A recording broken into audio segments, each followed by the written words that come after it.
On the occasion of World Hypertension Week, we have Dr. Sumit Bhatnagar with us.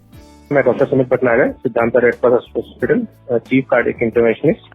तो sir, the first question is hypertension को silent killer क्यों कहते हैं और hypertension के complication क्या है, हो सके अगर वो अनट्रीटेड रहे तो?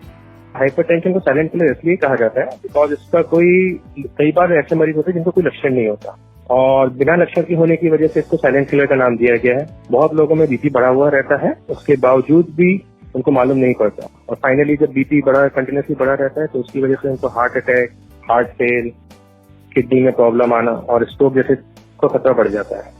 इसीलिए उसको साइलेंट किलर कहा जाता है।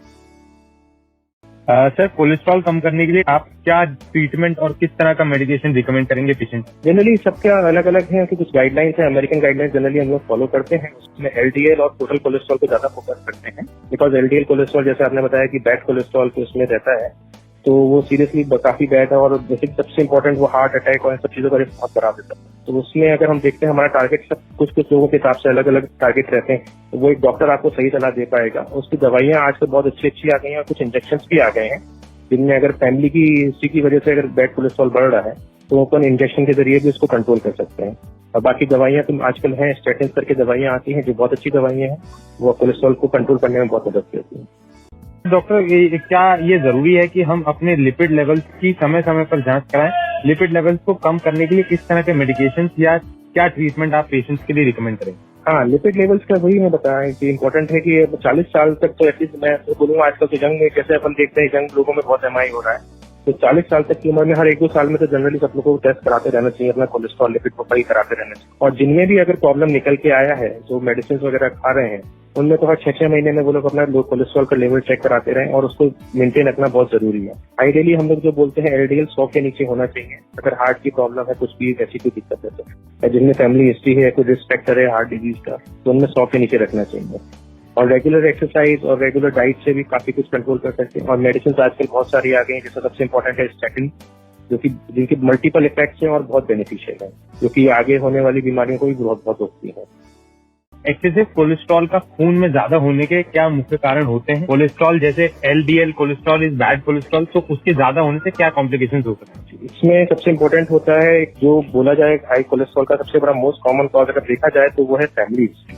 जिनके फैमिली में हिस्ट्री में होता है उनमें भी काफी ज्यादा ये पाया गया है कि एलडीएल कोलेस्ट्रॉल बहुत ज्यादा बढ़ जाता है। एंड उनमें अगर आप बिलीव करेंगे तो ये हार्ट की प्रॉब्लम 6 साल की उम्र से स्टार्ट हो जाती है, जो प्रॉब्लम चालू होना होती है हार्ट की नसों के। तो उससे बचने का सबसे अच्छा तरीका ये है कि तो रेगुलर चेकअप कराते रहें। अगर कुछ निकल के आता है तो अपने डॉक्टर से कंसल्ट करें। और जो बाकी जो मरीज हैं जिसमें जो अपन देखते हैं उनमें सबसे इम्पोर्टेंट चीज होती है फ्राइड, ये खाने की जो आदतें होती हैं, खाने की आदतें जैसे हम फ्राइड फूड बहुत ज्यादा, जंक फूड, ये सब जो चीजें हैं इन सबको कम से कम सेवन करें, इससे बेटर हो जाएगा। और बाकी फिर दवाइयां तो हैं, अगर आपको ज्यादा प्रॉब्लम है, कोलेस्ट्रॉल की ज्यादा निकल के आती है तो डॉक्टर से मिलकर दवाइयां करें। हार्ट डिसीज का रिस्क कम करने के लिए खान पान में क्या चेंजेस करने चाहिए और क्या डाइटरी चेंजेस करने चाहिए? हाँ, हाइपरटेंशन से बचने के लिए हमको सबसे इम्पोर्टेंट चीज जो है हमें अपने खाने में जो रेशे वाली चीजें होती है वो थोड़ी ज्यादा खानी चाहिए। और जो सबसे इम्पोर्टेंट चीज है तली हुई चीजें, आलू, पूरी, ये सब जो स्टार्च वाली चीजें हैं और नॉनवेज में जैसे रेड मीट, इन सबका कम करना चाहिए। और दूसरा अपने लाइफ स्टाइल में मॉडिफिकेशन बहुत जरूरी है, जैसे कि रेगुलर एक्सरसाइज करना, रेगुलर ब्रिस्क वॉकिंग जो बोलते हैं 30 मिनट्स 5 डेज अ वीक, इतना मिनिमम करना चाहिए।